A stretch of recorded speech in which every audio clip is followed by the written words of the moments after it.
Ever wanted to write lore about your VTuber character? A story in general? These few lessons I learned will help out a lot, using my experience in writing, reinforcing these with a depth that'll bring out your story like a groundhog in good weather. Don't write it so bad that it casts a shadow and sends back in the hole from which you came.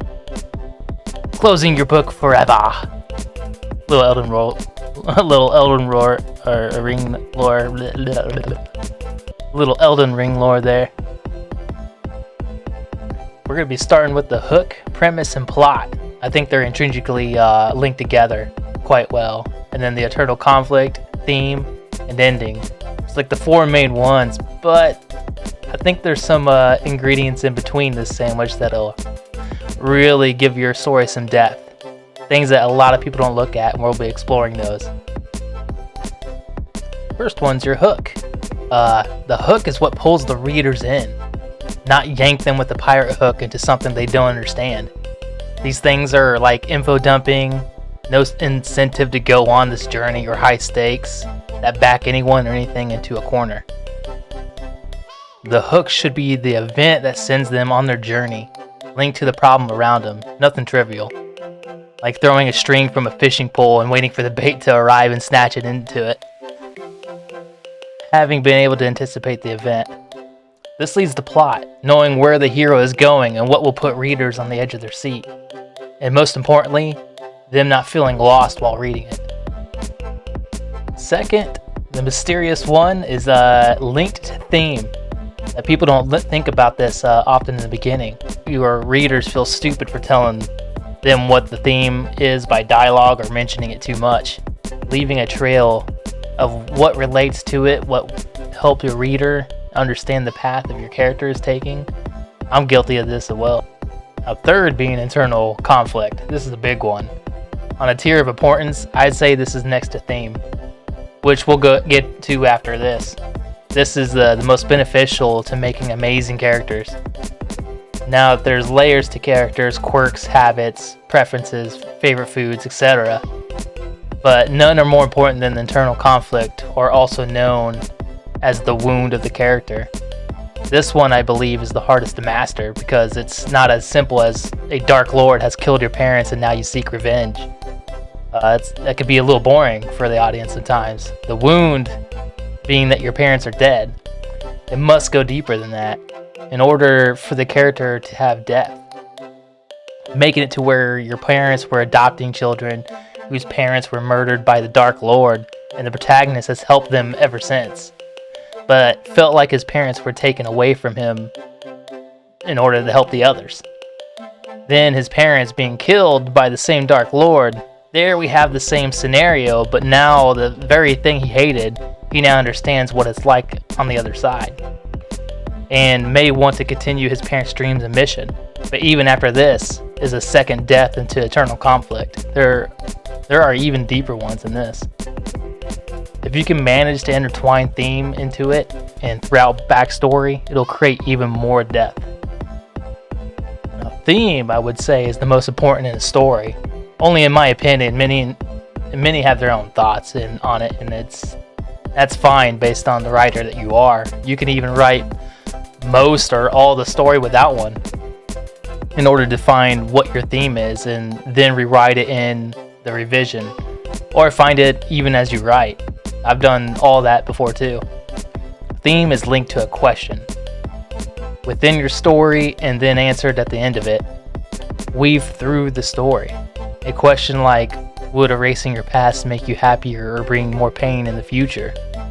We've all thought about that, I believe, in some way or another. The answer toward the end of the movie could be yes, because history is doomed to repeat itself and you learn from those mistakes or experiences. There's some answer for it, but the protagonist has to find his way to it through the story. Yet the challenge of opposing forces is that most of us would like to forget the past and the painful memories, but that wouldn't really be living now, would it? The story, you can tell, can expand on that very theme, that idea. Opposing views. Before going to the next big lesson, this one is one that writers don't often explore enough or miss out on. The The antagonist or force against your protagonist is an opportunity to enhance your story. Look at it as if you were on the other side, writing the story of the antagonist but making him the hero. How would you justify their position, their internal wound? They see the thing opposite of your protagonist and should challenge the very theme from which your story is surrounded by. Feel free to give them a victory, where their view is winning, a good point made, so that way conflict and stakes raise against your protagonist and make the story not only more exciting, but have more depth. This one is a nice bonus. It's what you were trying to tell the reader or audience, what you were trying to convey throughout the story. The thing is, most leave a movie theater or put down a book or soon forget what they've seen or read. I mean, we've all done it, I believe. A good message, a great lesson learned from it, keeps the story on their mind.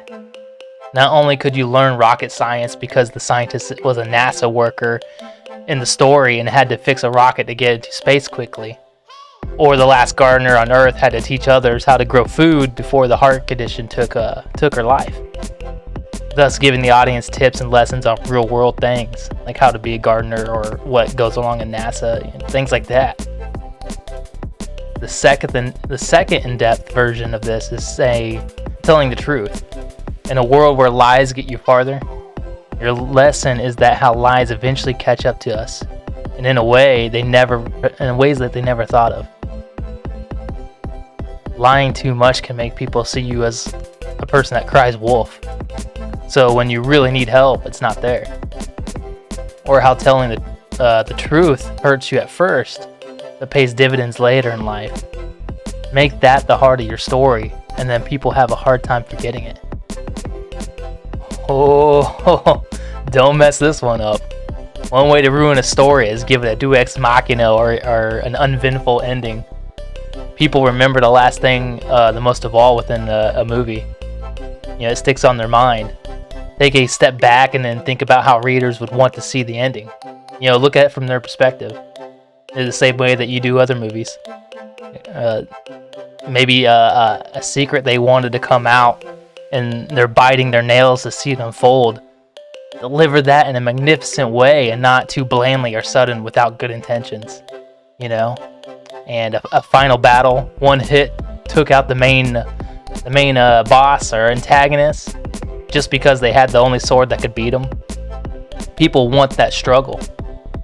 But most importantly, to drag all that internal wound, opposing thoughts, loose ends, and the lesson they fought along the way into making it a smashing success. Have that integrated into the last battle, and people will love that. This one's kind of my own personal touch. Revision will help this. What happens after the story, loose ends, how their lesson affects them and the world around them. This goes back to lesson 3 and how all the things linked to theme that was an issue or trouble or something that hindered the hero has unraveled and changed things. That way it breathes life into the world and not just the big baddie is beaten. It's that the world has changed around them. Think about how a reader would want to see a story end. Not too abruptly, not with loose ends or romances barely looked at. At the very least, any promises you set up in the beginning or throughout the story should be delivered. They don't have to be like pages long, but touched on enough that lets the reader stop holding their breath and relax after knowing the truth, or that everything's alright, or where their story is going. I know a lot of people want that. Making a story and writing is hard. Having some guide points will make it a hell of a lot easier. Pantser or plotter, you can implement these at any time.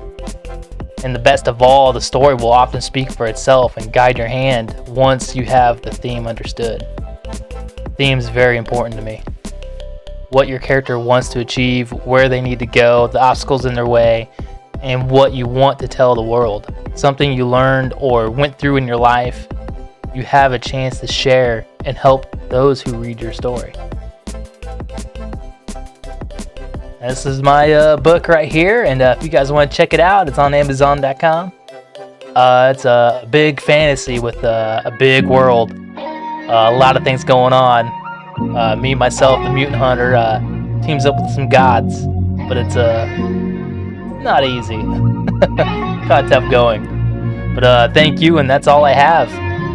Have a great day, Sword Hearts. Let your imaginative be your best weapon out there.